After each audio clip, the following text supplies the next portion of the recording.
The Kithani commander's tactical implants were receiving data that his mind refused to accept. Across the city, across the continent, across the entire planet, every piece of Kithani technology was simultaneously failing in ways that should have been impossible. "Status report," he demanded. Speaking into a backup communicator that sparked and died in his hands, Sarah Martinez stepped forward, her modified weapon trained on the alien officer. "I can give you a status report, Commander.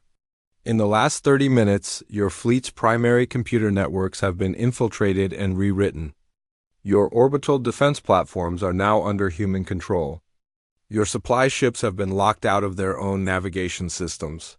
The commander's head snapped toward her. "You lie. Our security protocols are unbreakable." "We're unbreakable," David Chun corrected. Past tense. "You see, Commander, you made the same mistake every empire makes. You assumed that the people doing your grunt work were just mindless laborers." Maria Chun held up her scanner, which was now displaying readouts that made the commander's blood run cold. "Fleet command ship executor, navigation offline, weapons offline, life support running on backup power. Heavy cruiser Dominion, main reactor shut down, crew trapped in emergency pods. Battle cruiser Retribution, engines disabled. Communications jammed."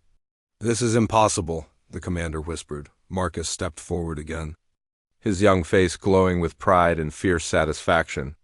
"Commander, meet my parents. My dad designed cybersecurity systems for the global defense network before your invasion.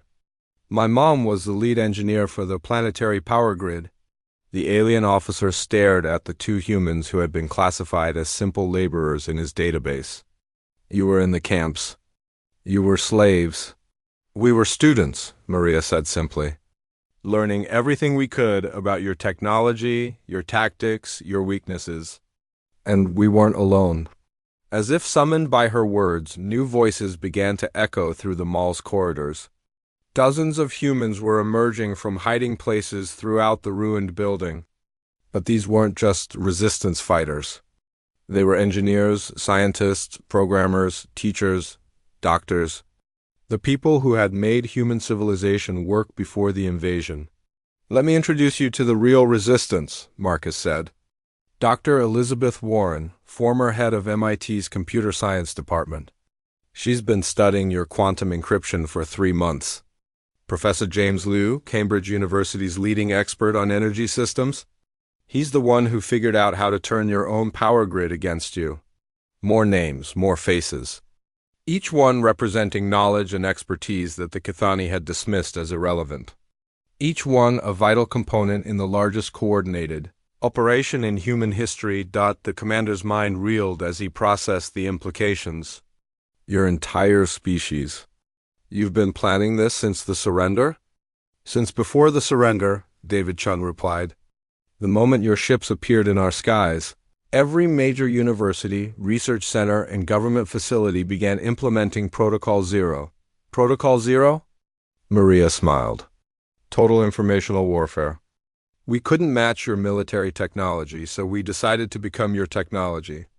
Every person captured, every facility occupied, every system we were forced to maintain became part of the largest infiltration network ever conceived."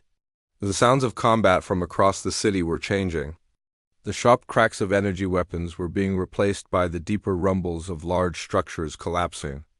Not destroyed by violence, but systematically shut down by the people who had been forced to build and maintain them. Sarah Martinez touched a control on her modified weapon, and suddenly the air above the mall filled with holographic displays. Tactical readouts, system diagnostics, communication intercepts, all displaying the systematic collapse of the Kithani occupation. "Orbital Station 7, life support failing, crew evacuating to escape pods," she read from the scrolling displays. "Mining platform Epsilon, automated systems corrupted, operations halted.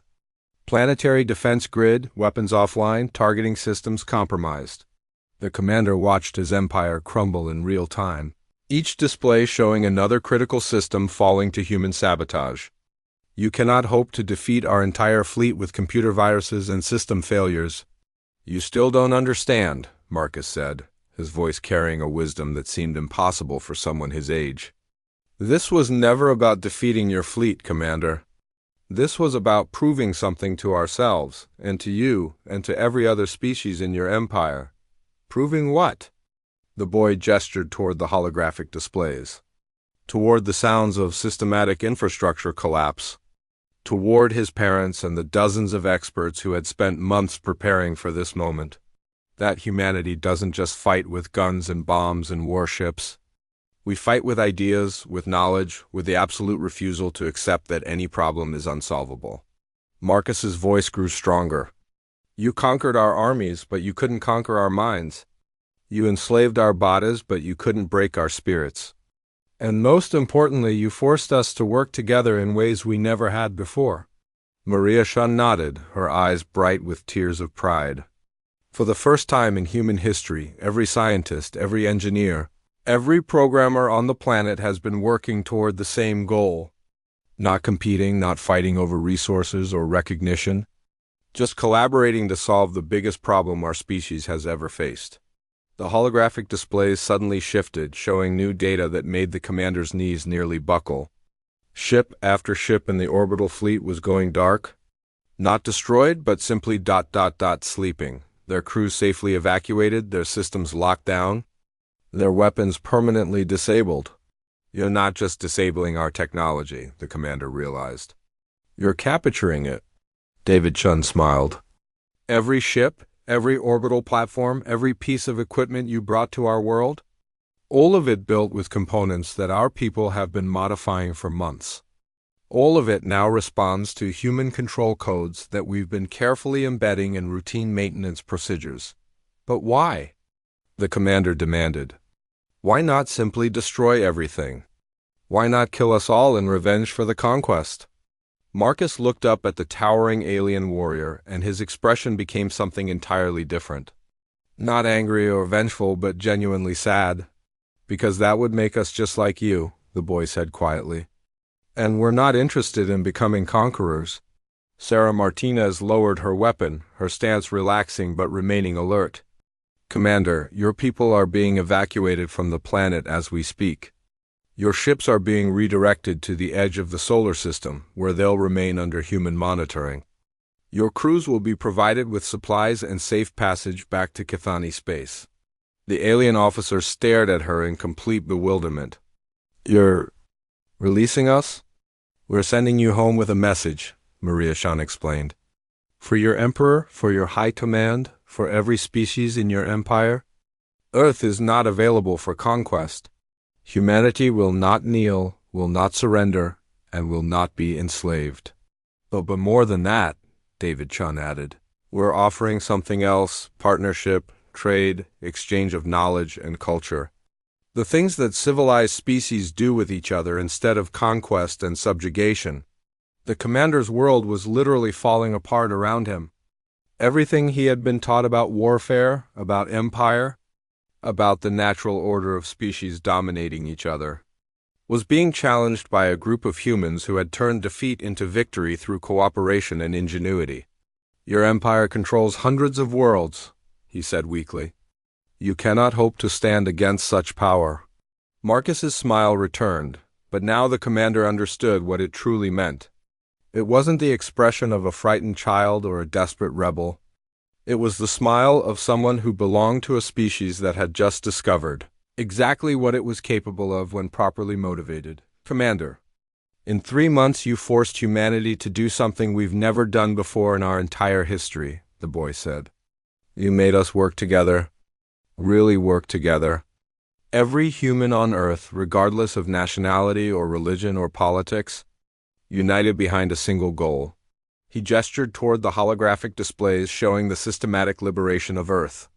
"We reverse-engineered your technology, figured out your weaknesses, and turned your own systems against you. In 3 months. Starting with nothing but determination and the refusal to stay conquered." Marcus's smile became radiant. "And now we know we can do it."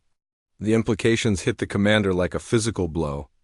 If humanity could do this to the Kithani Empire, they could do it to any empire.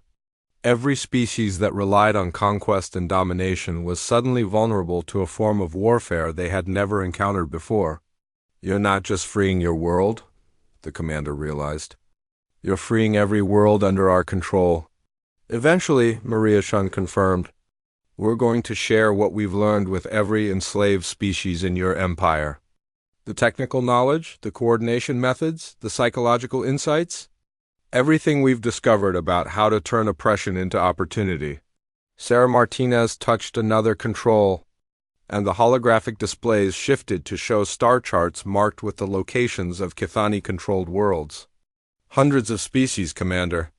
Hundreds of worlds full of people who have been forced to maintain your technology just like we were. People who could learn what we've learned if someone teach." The first figures to emerge from the smoke weren't what the Kithani expected. Instead of human soldiers with primitive weapons, they faced something that made their tactical training falter. The resistance fighters wore cobbled-together armor made from salvaged Kithani materials, but their weapons were unlike anything in the Imperial database. Marcus recognized the lead figure immediately.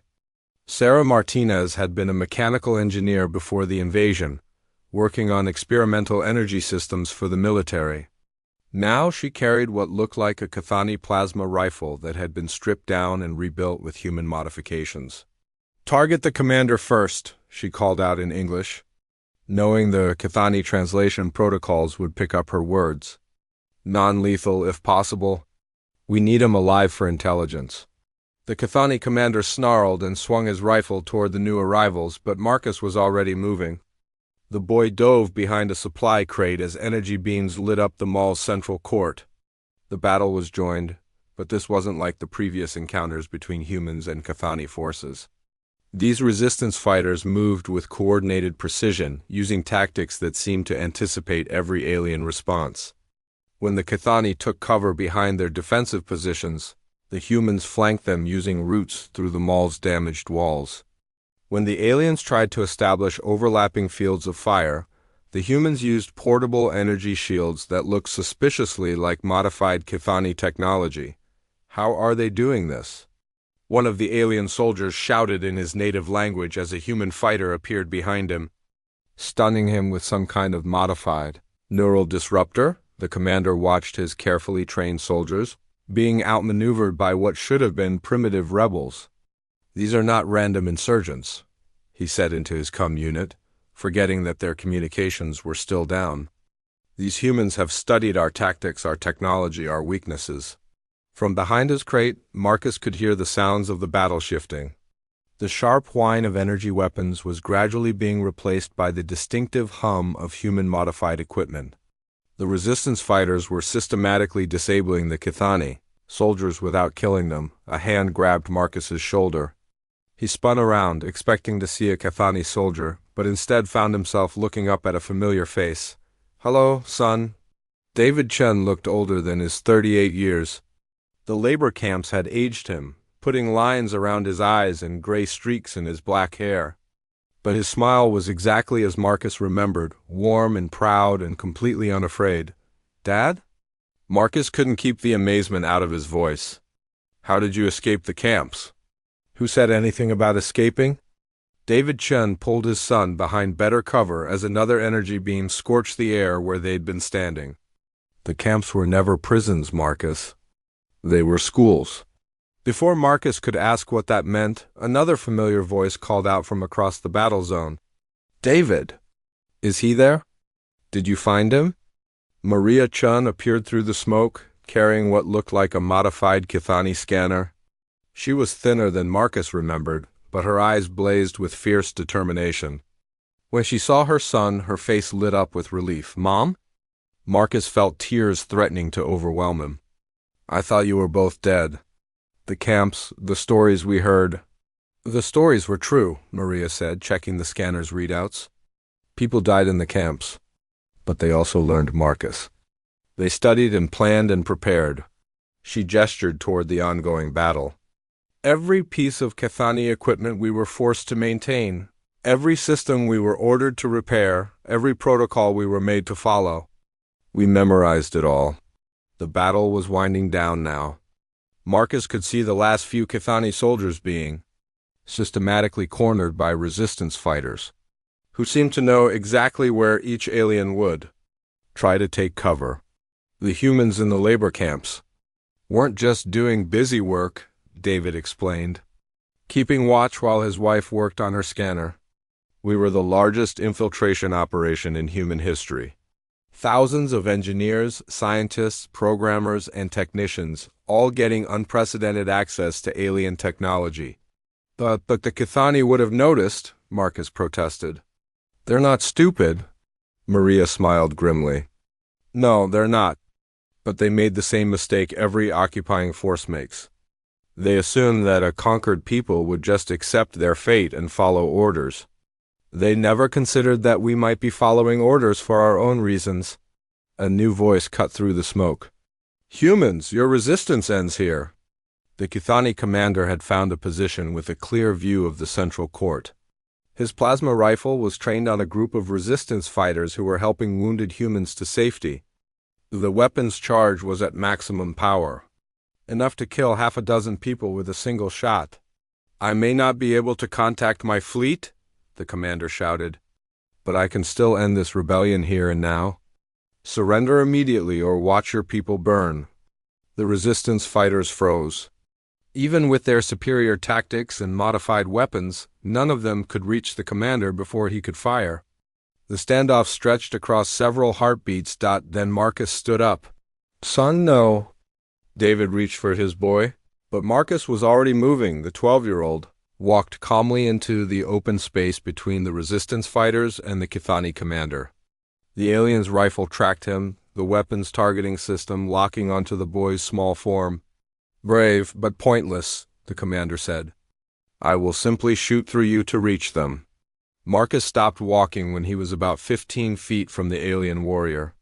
You know, Commander, you've made a lot of mistakes today. Indeed? Enlighten me, Spawn. You assumed that conquering Earth meant defeating humanity. You assumed that enslaving our bodies meant breaking our spirits. You assumed that superior technology guaranteed superior intelligence. Marcus's voice carried clearly through the mall's damaged acoustics. But your biggest mistake was thinking that the people in this mall are the real resistance. The commander's head tilted slightly. Explain. Marcus smiled again, but this time there was something different about it. Something that made the hardened alien soldier's finger hesitate on his weapon's trigger. The real resistance isn't here, Commander. It's everywhere. Every human who's been forced to work in your facilities, every person you've enslaved in your factories and power plants and communication centers. They've all been learning, studying, preparing. As if summoned by the boy's words, a new sound echoed through the mall. It was subtle at first, barely audible over the battle's aftermath. Then it grew stronger, music, specifically, a human song transmitted over every Kithani communication. Frequency simultaneously. The commander's eyes widened as he realized what he was hearing. Impossible. Our communication networks are quantum encrypted. We're quantum encrypted, Marcus corrected. Past tense. See, while you've been focused on this little skirmish, every human in every labor camp on Earth has been executing their part of a much larger plan. The music was joined by human voices now, speaking in dozens of languages over every Kithani communication channel. Status reports, tactical updates, technical specifications. All in the clear, all being broadcast from inside Kithani facilities. What is this? The commander demanded. Maria Chun stepped forward, her scanner beeping steadily. This is what you missed about human nature, Commander. We're not just a warrior species or a technological species. We're a collaborative species. When humans work together, we become something greater than the sum of our parts. The scanner in her hands began to emit a high-pitched whine. The commander's rifle suddenly sparked and went dead. Around the mall, every piece of Kithani technology began to malfunction simultaneously. You see, David Chun explained, moving to stand beside his wife and son, while you were congratulating yourselves on conquering Earth. Our people were busy rewriting your technology from the inside out. Every system, every network, every piece of equipment you forced us to maintain. The commander dropped his useless rifle and reached for a backup weapon, but found that it too had been rendered inert. You cannot have compromised our entire infrastructure. It is impossible. Marcus laughed, a sound of pure joy that echoed strangely in the tense atmosphere. Commander, you never learned the most important thing about humans. And what is that, Spawn? The boy's smile became something magnificent. Something that spoke of 7 billion people working toward a single goal, of a species that had never accepted defeat throughout its entire history. We don't just fight to win, Marcus said.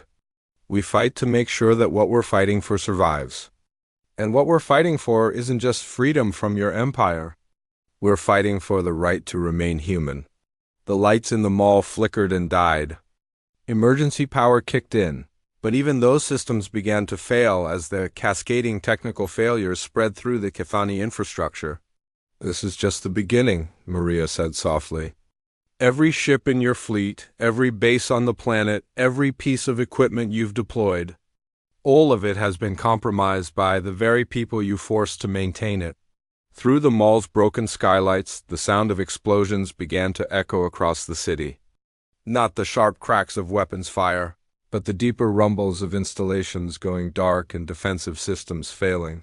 The commander staggered backward, his mind reeling from the implications. Your entire species? You planned this from... The morning sun cast long shadows across the ruins of what was once called New Geneva. 12-year-old Marcus Chun picked his way through the rubble, his worn sneakers silent on the broken concrete. The city had fallen 3 months ago. But the boy had learned to move like a ghost through the occupied streets. The Kithani Empire had come without warning. Their ships blotted out the sky for days before the first troops landed. Earth's military had fought bravely, but plasma weapons and energy shields made human bullets feel like throwing pebbles at a hurricane. The surrender came after just 2 weeks. Marcus paused at the corner of what used to be Madison Street. His stomach growled, reminding him why he was out here. The Kithani rationed food to humans now, but never enough. A growing boy needed more than the gray paste they distributed twice a week. Through a gap in the collapsed storefront, Marcus spotted his target. A Kithani supply depot sat in the former shopping mall's central court. Crates of their nutrient bars were stacked near the entrance. Guarded by just 2 soldiers in their distinctive crimson armor, the boy had been watching this place for 3 days. The guards changed every 6 hours, and there was always a 5-minute gap when the new shift arrived before the old one left. That was his window. Marcus checked the small digital watch his father had given him before the bombs started falling. 3 minutes until shift change. He crept closer, using the twisted metal of a destroyed car as cover. The Kithani were tall, nearly 8 feet when fully grown, with gray skin that looked like polished stone. Their faces were angular, with large black eyes that could see in multiple light spectrums. They wore environmental suits that regulated their body temperature and provided protection from Earth's atmosphere. 2 soldiers approached from the north corridor, their heavy boots echoing in the empty mall. The guards straightened to attention, beginning their formal handover ritual. Marcus had learned that the Kithani loved their protocols and procedures. Now, the boy slipped from his hiding spot and sprinted toward the supply crates. His heart hammered against his ribs, but he kept his breathing steady like his father had taught him. During camping trips that felt like a lifetime ago, he reached the nearest crate and grabbed 3 nutrient bars, stuffing them into his jacket pockets. The shift change was taking longer than usual. Marcus grabbed 2 more bars and turned to leave. Stop. The word hit Marcus like a physical blow. He froze, his hand still reaching for another nutrient bar. Slowly he turned around. A massive Kithani soldier stood 20 feet away, plasma rifle aimed directly at the boy's chest. This one was different from the guards. His armor was black instead of crimson, with gold markings that Marcus didn't recognize. A commander, maybe. Step away from the supplies. Human spawn, the alien said in perfect English, his voice carrying the metallic undertone that all Kithani possessed when speaking human languages. Marcus raised his hands but didn't drop the stolen bars. He looked up at the towering figure, taking in the alien's predatory stance, and the way his finger rested on the rifle's trigger. The boy had seen what plasma rifles did to humans. The energy beam would turn his entire torso into ash in less than a second. There would be nothing left to bury, just like what happened to Mrs. Patterson when she tried to protect her garden from a Cathani patrol. Other soldiers were gathering now, drawn by the commotion. Marcus counted 6, then 8.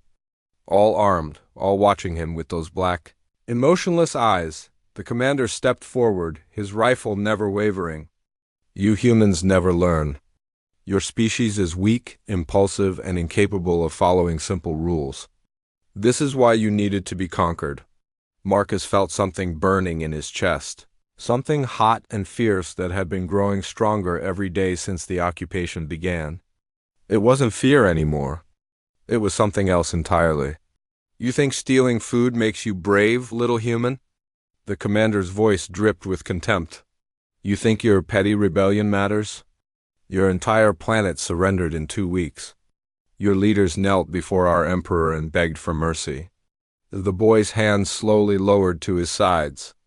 The nutrient bars rustled in his jacket pockets, but he made no move to return them. I have killed dozens of your kind, the commander continued. Warriors, soldiers, leaders. They all died the same way, screaming and helpless. You're just a child, but I will show you the same mercy I showed them. The plasma rifle hummed as it charged to full power. The air around its barrel shimmered with deadly energy. Kneel or I'll end you, the alien soldier warned. His voice echoing through the empty mall. Marcus looked up at the towering alien commander.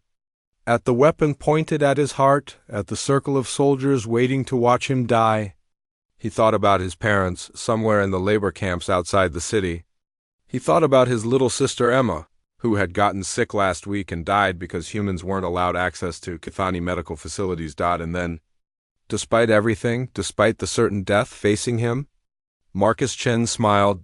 It wasn't a nervous smile or a frightened grimace. It was something else entirely, something that made several of the Cathani soldiers take an unconscious step backward. The commander's finger tightened on the trigger, but something in the boy's expression made him hesitate. You find death amusing, human spawn? Marcus's smile widened slightly. He reached into his jacket pocket and pulled out one of the stolen nutrient bars. The movement was slow, deliberate, non-threatening. He tore open the wrapper and took a bite. You know what's funny? The boy said, chewing thoughtfully. You think you won? The commander's head tilted slightly, a gesture that indicated confusion among his species. We conquered your world in 14 days. Your armies fell like wheat before the scythe. Your leaders crawl on their bellies before our emperor. How is this not victory? Marcus swallowed his bite of the nutrient bar and looked around at the ruined mall, at the broken storefronts and twisted metal. Because you don't understand what humans really are. Enlighten me, Spawn, before I burn you to ash. The boy's smile never wavered. We're not just another species you can conquer and control. We're not like the others in your empire. The commander laughed, a harsh sound like grinding metal. Every species thinks they are special. The Zephyrins thought their technology made them superior. The Hollow Ones believed their psychic abilities would protect them. The Draconis thought their warrior culture made them invincible. All knelt before the Cathani Empire in the end. But none of them were human. Marcus said quietly. Something in the boy's voice made the commander lean forward slightly. And what makes humans different? Marcus took another bite of the nutrient bar, savoring the artificial flavors while keeping his eyes locked on the alien commander. Around them, the other soldiers shifted restlessly, their weapons trained on the small human who refused to show fear. You want to know what makes us different? Marcus asked. You want to know why I'm smiling? The plasma rifle's charge whined higher, reaching critical levels. One pull of the trigger and the boy would cease to exist. Tell me quickly, Spawn. My patience grows thin? Marcus finished the nutrient bar and crumpled the wrapper in his small fist. The sound echoed strangely in the empty mall, amplified by the tense silence. It's because this isn't over, the boy said. Not even close. You think conquering Earth was the hard part, but you have no idea what you've actually done. The commander's black eyes narrowed. You speak in riddles, child. Your world is broken, your people scattered and enslaved. What more is there? Marcus's smile became something altogether different now, something that made the temperature in the mall seem to drop several degrees. You've made 7 billion humans absolutely furious. And you know what happens when humans get angry? Before the commander could respond, a low rumble echoed through the mall's corridors. It was distant but growing stronger, like thunder approaching from far away. What is that? One of the other soldiers asked in the Kithani language. The commander's head snapped up, his enhanced hearing picking up frequencies that human ears couldn't detect. Impossible, he whispered. Marcus nodded slowly. You should have studied our history better before you came here. You should have learned what happens to every empire, every tyrant, every invader who underestimates what humans are capable of when they're fighting for their survival. The rumble was getting louder now. The commander's rifle swung away from Marcus toward the mall's main entrance, his tactical instincts overriding his desire to execute the small human. The resistance networks went underground the day you landed, Marcus continued, his voice calm and conversational. We learned from every guerrilla war, every rebellion, every liberation movement in our history. We've been planning, organizing, preparing. And today, Commander, today we begin to remind you why Earth has never stayed conquered for long. The rumbling resolved into distinct sounds now, vehicles, many vehicles. Moving fast and getting closer, the commander activated his comm unit. Base, this is Strike Team 7. We need immediate reinforcement at Sector 12. Possible human insurgent activity. Static answered him. Marcus's smile returned. Your communications network has been down for the last 10 minutes. Along with your early warning sensors, your automated defenses, and about half of your power grid. The alien commander spun back toward the boy, his weapon raised. Impossible. Your primitive technology can.